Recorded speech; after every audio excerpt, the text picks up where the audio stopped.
નમસ્કાર ખેડૂત મિત્રો, હું છું ભરતસિંહ સાવડા અને આપ જોઈ રહ્યા છો ભરતસિંહ સાવડા પ્લેટફોર્મ. મિત્રો, હવે વાત કરીએ તુવેરના વાવેતર વિશેની. તો કે હવે જે આપણે ચોમાસાની સિઝનમાં જે કંઈ તુવેરના વાવેતર કરતા હોય એ હવે આપણે જુલાઈનો એન્ડ આવી ગયો છે અને ઓગસ્ટની હવે શરૂઆત થવા જઈ રહી છે મિત્રો. એટલે કે હવે આપણે જુલાઈના એન્ડમાં ઘણી જગ્યાએ પણ વાવેતર થવા વળગી ગયા છે. જે આપણે ઉનાળુ કોરવાનની કંઈ મગફળીઓ વાવેલી હોય એમાં અત્યારે વાવેતર પણ થઈ ગયા છે.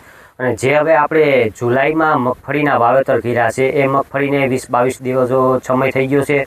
અને અત્યારે હાલમાં જે કંઈ ટૂંકી મુદતવાળી મગફળીઓ છે, 90 દિવસે પાકતી મગફળીઓ, એની અંદર તુવેરના વાવેતરની શરૂઆત થઈ ગઈ છે. તો હવે મિત્રો, જે કંઈ લાંબી મુદતે પાકતી મગફળીઓ અથવા તો ટૂંકી મુદતે પાકતી મગફળીઓની અંદર અત્યારે જે કંઈ તુવેરના વાવેતર કરવા હોય હવે જુલાઈના એન્ડમાંથી વાવેતરની શરૂઆત કરી દેવી જોઈએ. એટલે કે જે ટૂંકી મુદતવાળીઓમાં જે અત્યારે વહેલી શરૂઆત કરી દે તો પણ સમય માપનો રહેશે. અને લાંબી મુદતે પાકતી મગફળીઓની અંદર જે આપણે ઓગસ્ટની શરૂઆતથી 15 ઓગસ્ટ સુધીમાં વાવેતર કરવા જોઈએ એ યોગ્ય સમય જ ગણાય છે. એટલે કે જે આપણી મગફળી તૈયાર થાય ત્યારે જે તુવેરનું ઝાડવું સારું થઈ જતું હોય છે અને એની અંદર જે આપણે મગફળી તૈયાર કરીને કાઢી લઈએ કે એમાં ફાલ લાગવાની તૈયારી થઈ જતી હોય બરાબર. એટલે કે આપણે સીધું પિયતની શરૂઆત કરીએ એટલે એમાં ઝાડવું પણ ફૂટથી એકદમ સારું થઈ જાય અને ફાલ પણ લાગી જતો હોય છે. એટલે કે આપણે પાણીની થોડી ઘણી ખેંચ આવતી હોય તો આપણે સમયસર આપણે પાક લઈ શકીએ. તો મિત્રો, તુવેર વાવવા માટે થઈને જે જુલાઈના એન્ડથી 15 ઓગસ્ટ સુધીનો સમય સારો ગણાય છે. અને પછી ઘણાને કોઈ લાંબી મુદતે પાકતી મગફળીઓ હોય છે, 32 નંબર છે, 128 નંબર છે, એવી મગફળીઓના વાવેતર કરેલા હોય તો એમાં 15 ઓગસ્ટ પછીથી 30 ઓગસ્ટ સુધીમાં વાવેતર કરવા જોઈએ. તો મિત્રો, આ હતી આપણે તુવેર વાવેતર વિશેની માહિતી. અને એમાં મિત્રો હવે તમને વાત એ કરવાની છે કે જે આપણે તુવેરના વાવેતર કરીએ એમાં જે આપણે ગયા વર્ષે જે 2025ની અંદર વાવેતર થયા હતા તુવેરના, એ તુવેરની અંદર લગભગ એવું કહેવાય શકે કે જે GJP1 સાવજની વેરાયટી હતી એ તુવેરની અંદર ઘણું એવું નુકસાન જોવા મળ્યું છે. એટલે કે એની અંદર પાનમાં કોબી આવવાનો પણ પ્રશ્ન જોવા મળ્યો છે અને મૂળની અંદર ઘણા એવા પ્રશ્ન રોગના જોવા મળ્યા છે. કાળી ફૂગ છે, નેમોટેડ છે, આવા ઘણા પ્રશ્નો જોવા મળ્યા છે. તો ગયા વર્ષે જે અમુક ખેડૂતોને ઉત્પાદન મળ્યું છે એને 15થી 20 મણ જેવા પણ ઉત્પાદન મળ્યા છે. અને જેને નથી મળ્યું એવા ખેડૂતોને 2 થી 3 મણ જો 16 ગુઠાના વીઘાની અંદર ઉત્પાદન મળ્યું છે.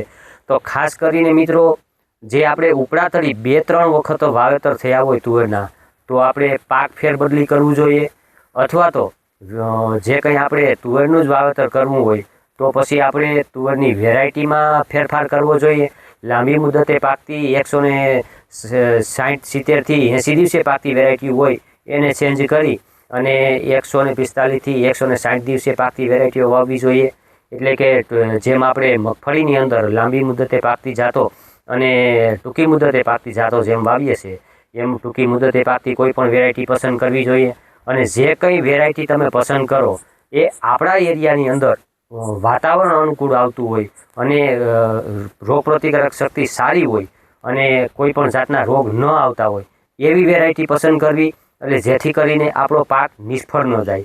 અને અમુક તમે ખેડૂત મિત્રો નવા બિયારણો અત્યારે માર્કેટની અંદર વધારે ફેલાતા હોય છે. કારણ કે અત્યારે આ સોશિયલ મીડિયાનો જમાનો છે. મીડિયાના માધ્યમથી તમે ઘણી એવી વેરાયટીઓ જોઈએ છે. આ લોથા છે, લોથા. પણ મિત્રો, લોથા જોવાનું નથી. આપણે આપણી જમીનની અંદર ફાવટ આવે છે કે નહીં, આપણી આસપાસમાં કોઈ વેરાયટી વાવેતર થયું છે એવી વેરાયટી પસંદ કરવી. અને જે વેરાયટી તમે પસંદ કરો એ ખાતરીબંધ હોય એવી વેરાયટી પસંદ કરવી. નહીંતર આપણે જે કંઈ વાવેતર કરીએ અને જ્યારે વિડીયાની અંદર કંઈ બતાવવામાં આવ્યું હોય સારું અને આપણે જ્યારે વાવેતર કરીએ એમાં ન થાય, કંઈ ઉત્પાદન ન મળે તો મિત્રો આપણે વર્ષ દિવસ સુધી મહેનત કરી હોય અને જો ઉત્પાદન ફેલ જાય તો મિત્રો ખેડૂતોને નુકસાની કેવડી ભોગવવી પડે એ તો તમને જ ખબર છે. તો ખાસ કરીને મિત્રો, કોઈ પણ નવી વેરાયટી પસંદ કરતાં પહેલાં એક કાળજી એ લેવાની છે કે આપણા એરિયાની અંદર એ તુવેરનું વાવેતર થયું હોય અને એમાં ઉત્પાદન સારું મળ્યું હોય એવા જ બીજની પસંદગી કરવી. અને કોઈ પણ નવી લોભામણી જાહેરાતોથી વાવેતર કરવાનો, વધારે વાવેતર કરવાનો આગ્રહ ન રાખવો.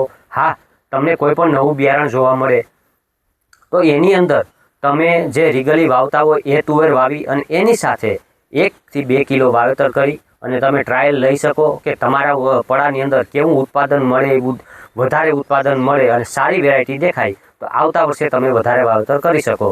એટલે કે આપણે કેવી જમીનની અંદર ફાવટ આવે છે અને કેવું ઉત્પાદન એની અંદર રહેશે એ આપણે જોવાઈ ગયું છે। એટલે આવતા વર્ષે આપણું ઉત્પાદન ફેલ ન જાય એ માટે થઈને આ રીતના વાવેતર કરવા જોઈએ। અને તુવેરનું વાવેતર કાયમને માટે ખેડૂત મિત્રો હંમેશા વરસથી 2 વર્ષ વધીને 3 વર્ષ સુધી જ વાવેતર કરવું જોઈએ। અથવા તો તમે વરસથી 2 વર્ષ વાવેતર કરી અને વધારે જમીન હોય તો એક બાજુની સાઈડ તમે તુવેરનું વાવેતર કરો, એક બાજુની સાઈડ બીજું વાવેતર કરો। એટલે આ વર્ષે આ બાજુ તુવેરનું વાવેતર હોય તો આવતા વર્ષે ઓલી બાજુ વયું જાય। એ રીતની જો તમે પાક ફેરબદલી કર્યા કરશો તો એની અંદર તમે કોઈ પણ વેરાયટી વાવશો તો એની અંદર રોગ ઓછો આવશે। અને મિત્રો આ તુવેર વિશેની મેં તમને જે કંઈ માહિતી આપી આ બધી માહિતી કાળજીપૂર્વક મગજમાં ઉતાર્યા જેવી માહિતી છે।